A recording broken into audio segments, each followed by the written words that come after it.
All right, we're here in Daytona Beach. We're at the Ride-In Show, and I'm standing next to Wolfgang. And give us your name and where you live.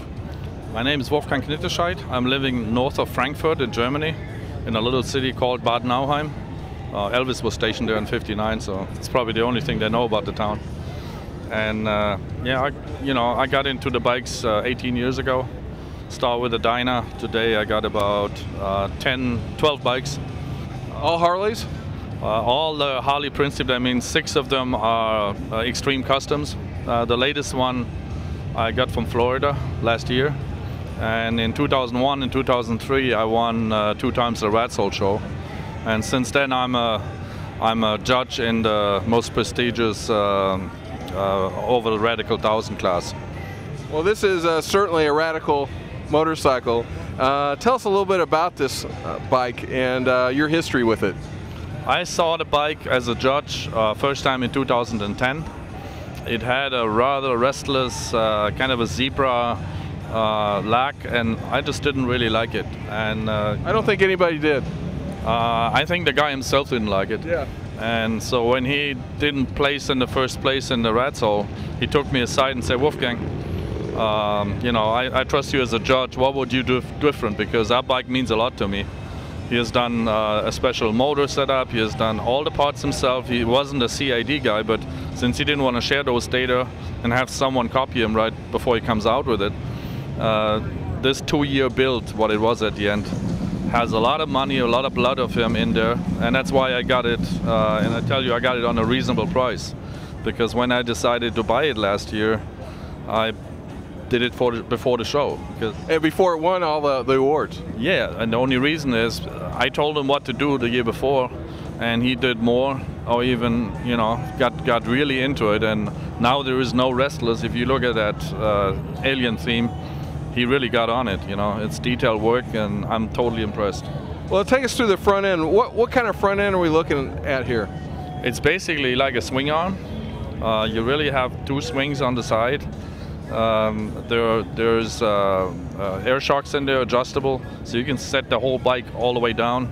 I'm not really into this. I could set it down and we have 2 magnets there to hold it, but a lot of people come by and say this is not rideable. It is rideable. Little do they know. It is rideable, and I already rode here 400 miles. I kind of broke it in because in Europe I worked on it and I never had the time, because this is kind of a side hobby for me. And I'm here traveling into the States like 7 times a year, business, and 2 times bike. So last year I came back to pick up the bike, get to know the owner and builder a little better, and worked with him and decided, the price was set anyways, but decided what he can do and what I have to do. And, we found a way which was fair, and I was still working on it till yesterday. Well, it's a gorgeous bike.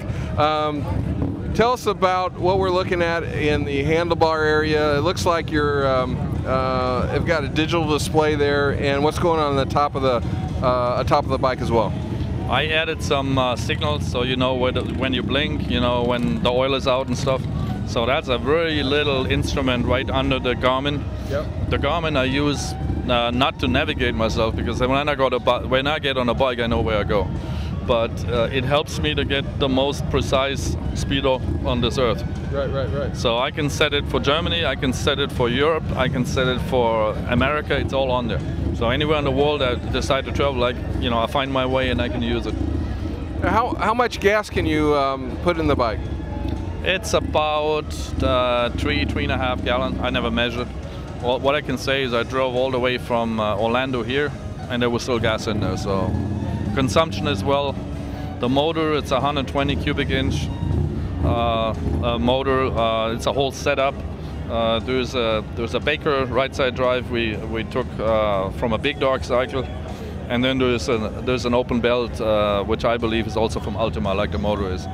And I tested, to ride without oil, and I tested with excessive oil, because I created a problem myself yesterday. So you found that it works well without and with oil?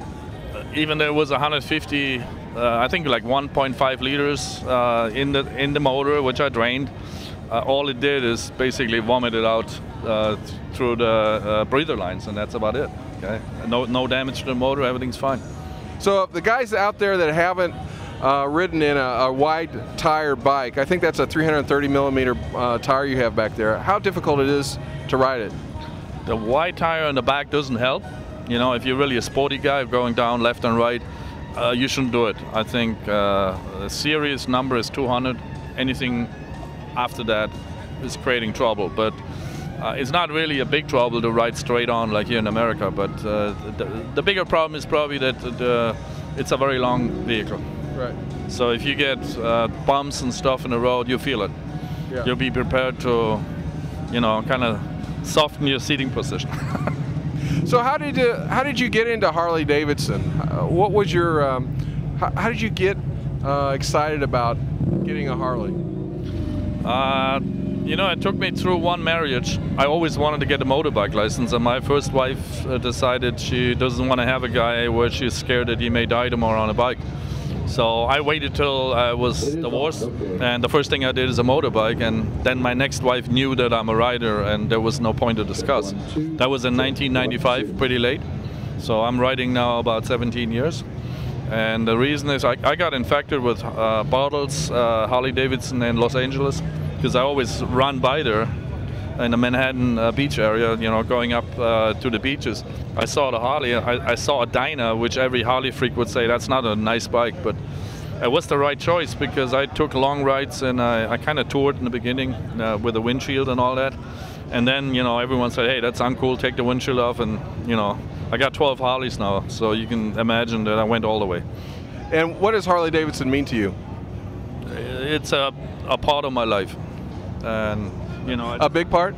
A big part. You know, I just had the honor to find a bike which is now 92 years old. It's a 1920 Model F. I restored it 7 years of my life and using a good friends, but this bike now runs as good as some of the new ones, you know, and that shows me that they had the right concept, which still is today. Still viable today. That's right. All right. Well, that's the 411 on the Area 51. I want to thank you, Wolfgang, and good luck in the show today. Thank you.